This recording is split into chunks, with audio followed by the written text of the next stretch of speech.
إذا أراد الإنسان السفر لابد أن يتزود بزاد السفر، فزاد السفر الراحلة، وزاد الراحلة الطعام. إذا أخذ معه، كانوا يسافرون بالجمال أو غيرها، لابد أن يأخذ زاد الراحلة طعامها، والآن زاد السيارة البنزين، فلا بد أن يتزود الإنسان برحلة السفر.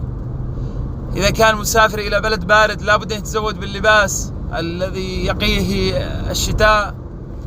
أما في الرحلة إلى الجنة والرحلة إلى الدار الآخرة فزادها التقوى، وتزودوا فإن خير الزاد التقوى واتقون يا أولي الألباب، يا أصحاب العقول، يا من خلق الله تعالى لهم هذه العقول ليتفكروا بها. تزودوا فإن خير الزاد التقوى واتقوا الله. ألم تروا قدرة الله؟ ألم تروا عظيم خلق الله؟ ألم تروا عظيم انتقام الله تعالى ممن كفروا وطغوا وبغوا؟ لذلك أهل الرحلة في الدعوة إلى الله وفي العلم زادهم التقوى. إذا لم يتزود من التقوى لابد أن يأتيه يوم ويقع، لأنه انتهى زاده. مثل الذي لا يتزود من الطعام، الإنسان إذا لم يتزود من الطعام فلا بد أن يتزود، لأن جسده لن يحتمل البقاء والعيش بلا طعام. إذا أنت لم ترحل بزاد من التقى ولاقيت يوم الحشر من قد تزود ندمت على أن لا تكون كمثله، وأنك لم ترصد كما كان أرصدا. لذلك يا أحبة، هو زادهم في طول الطريق. التقوى هي زادهم في طول الطريق ووعورته وفتنته وكثرة المشاغل عنه. هي زاد طلاب العلم وزاد الدعاة وزاد أهل الإيمان. فإذا كان هذا هو زاد طريقنا إلى الجنة ولا يمكن أن نصل إلى الجنة بدونه، فلماذا لا نتزود به؟ لو قيل الإنسان مسافر تزود باللباس الشتوي، استذهب إلى مكان بارد ولم يتزود ولم يلبس إلا اللباس الصيفي، كيف سيتعرض للأمراض والأذى من البرد بسبب أنه لم يتزود باحتياجاته المطلوبة؟ فزاد الطريق إلى الآخرة هي التقوى. خل الذنوب كبيرها وصغيرها ذاك التقى، واصنع كماش فوق أرض الشوك يحذر ما يرى، لا تحقرن صغيرة إن الجبال من الحصى. نزيد من تقوانا لله بمعرفتنا عظمة الله تعالى وشدة عذابه. لذلك في الحكمة، رأس الحكمة مخافة الله، لأنها الزاد الذي يوصل الإنسان إلى الجنة. وتزودوا فإن خير الزاد التقوى، لأنها مقياس محبة الله تعالى للعبد. لو قلنا لك الآن هل الله تعالى يحبك؟ كيف تقيس ذلك وكيف تعرف؟ من خلال تقواك وخوفك من الله تعالى. إن أكرمكم عند الله أتقاكم. وفي الحديث لا فرق بين عربي ولا أعجمي إلا بالتقوى. هذا هو مقياس محبة الله. هل الله يحبك؟ تستطيع أن تقيس وتعرف ذلك من خلال خوفك من الله من عدمه. إن كنت تخاف من الله وتخشاه فالله تعالى يحب المتقين جل في علاه. تزودوا معشر العاملين للإسلام بالتقوى، لأن من اتقى الله تعالى فتحت له أبواب الخير على مصراعيها. ومن يتق الله يجعل له مخرجا ويرزقه من حيث لا يحتسب. لن تجده ذلك الرجل المتقي لله تعالى، لن تجده حائرا تائها.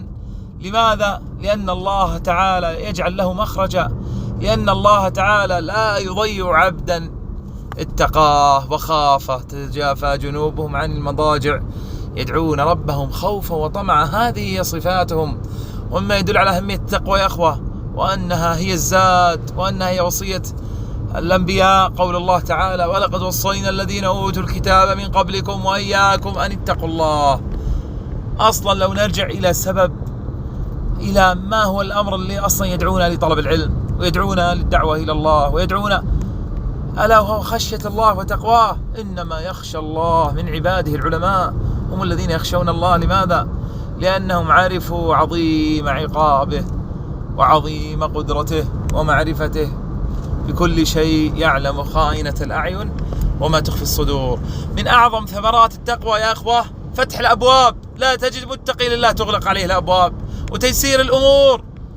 ومن يتق الله يجعل له مخرجا، ومن يتق الله يجعل له من أمره يسرا وتيسير كل عسير. لذلك يا أخوة المتقين تيسر لهم الأمور وتفتح لهم كل المغاليق. ما هي الأسباب اللي تعيننا على التقوى؟ إذن من أهم الأسباب اللي تعيننا على التقوى العمل بالتنزيل، العمل للدين وزيادة العلم. يقول الإمام ابن القيم: كمال الإنسان إنما هو بالعلم النافع والعمل الصالح، وهما الهدى ودين الحق. أيضا من أسباب التي تعين على تقوى الله تعالى محاسبة النفس. حاسبوا أنفسكم قبل أن تحاسبوا وزنوها قبل أن توزنوا يا أيها الذين آمنوا اتقوا الله ولتنظر نفس ما قدمت لغد واتقوا الله. قالوا يا ويلتنا ما لهذا الكتاب لا يغادر صغيرة ولا كبيرة إلا أحصاها. فمحاسبة النفس دائما من أسباب تقوى الله. أيضا من أسباب التقوى تذكر الرحيل والموت، تذكر لقاء الله تعالى يوم يلقى الله الإنسان وليس معه شيء إلا عمله الصالح، فيتذكر دائما ويعود إلى الله تعالى.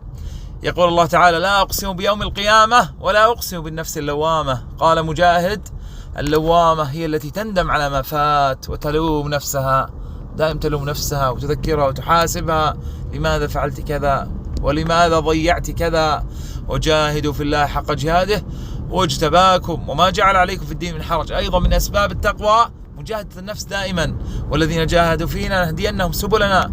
الإنسان إذا جاهد نفسه، لأن الجنة حفت بالمكاره، بما يكره الإنسان من أمور لابد أن يتجاوزها حتى يصل إلى الجنة. أيضا من الأسباب اللي تعين على التقوى تذكر أهوال يوم القيامة. لو قيل يا أخوة أن يوم القيامة والآخرة والبقاء في الجنة مدتها 1,000,000 سنة، 1,000,000 سنة، هل في عاقل يفضل 60 سنة على 1,000,000 سنة؟ كيف والآخرة نعيش فيها خالدين مخلدين أبد الآبدين؟ أين عقولنا يا معشر الناس، يا معشر المؤمنين، يا معشر الناس، أين عقولنا؟ يقول النبي صلى الله عليه وسلم: الكيس من دان نفسه وعمل لما بعد الموت، والعاجز من أتبع نفسه هواها وتمنى على الله الأماني. إذا الكيس والعاقل هو يعمل لما بعد الموت. لو قيل أنها 1,000,000 سنة لكانت أكثر بكثير من 60 سنة، أضعاف أضعاف أضعاف كثيرة. فكيف وهي خالدين فيها أبدا؟ الجنة خالدين فيها أبدا والنار خالدين فيها أبدا. ويوم الحشر مدته قال الله تعالى: في يوم كان مقداره 50,000 سنة. 50,000 سنة يعيش فيها الإنسان في هذا اليوم العظيم. فما بالنا يا أخوة ننسى هذه الأوقات العصيبة. إذا أضفنا يا أخوة لأسباب محاسبة النفس أضفنا لها ثمرات التقوى، فلنقل أن من أهم ثمرات التقوى محبة الله تعالى. فإذا أحببته كنت سمعه الذي يسمع به وبصره الذي يبصر به ويده التي يبطش بها ورجله التي يمشي بها، ولئن سألني لأعطينه ولئن استعاذني لأعيذنه. يا أيها الذين آمنوا إن تتقوا الله يجعل لكم فرقانا. أيضا من ثمرات التقوى يفرق الله تعالى للمتقي بين الحق والباطل، يصبح يعرف الحق من الباطل. أيضا من ثمرات التقوى أنها سبب فهم القرآن، ذلك كتاب لا ريب فيه هدى للمتقين. الله يجعلنا وإياكم من المتقين. وتزودوا فإن خير الزاد التقوى واتقون يا أولي الألباب. إذا علمنا أن كل ابن آدم خطاء، فكيف نستمر على درب التقوى ونحن أحيانا نقصر في جنب الله ونرتكب من الذنوب والمعاصي؟ النبي صلى الله عليه وسلم قال: كل ابن آدم خطاء وخير الخطائين التوابون.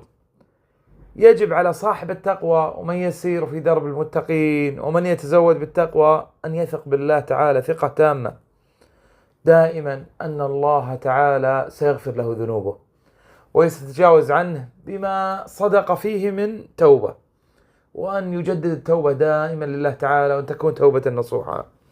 الأمر الثاني: إذا وقع الإنسان في الذنب يتذكر سريعا ويعود، وهذا هو الفرق بين المتقي وبين العاصي.